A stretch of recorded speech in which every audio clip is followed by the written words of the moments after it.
Hi, I'm the Black Widow, Jeanette Lee, and a lot of people want to learn about jump shots.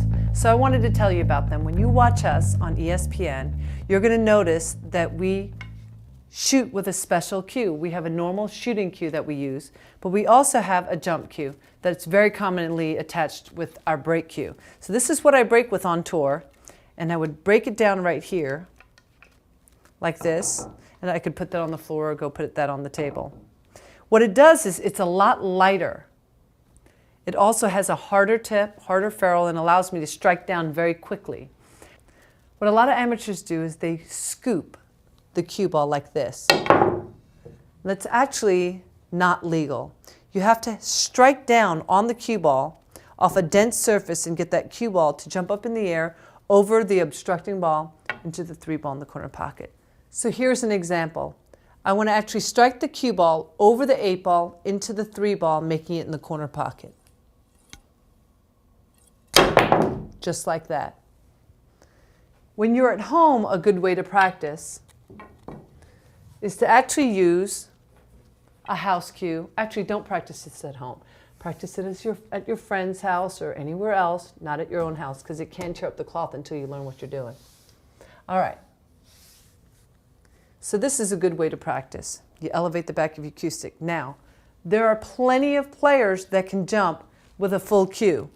So for example, right here, I can easily elevate the back of my cue stick, strike down, and jump over the ball. It's just easier to do with a jump cue because it's lighter and you can be quicker about it. The important things to know is that the more ball you want to jump over, for example, if I'm jumping over a full ball, I need a lot of loft. The more loft I need, the higher I have to elevate the back of my cue stick. The harder I hit it, the longer it'll stay airborne before it lands. So in this case, I have to elevate a lot and only hit it hard enough to land here. If I hit it too hard and elevate a lot, it'll jump over both balls. Okay? But if the ball is way down there and we're here, I don't need as much loft. It's a lower level jump shot. But I have to hit it pretty hard so that it stays in the air and clears the 5-ball. So not a lot of loft, but a lot of power. And there's that balance of things as well. And then lastly, when you're jumping, if I come down on this ball, let's see, like this.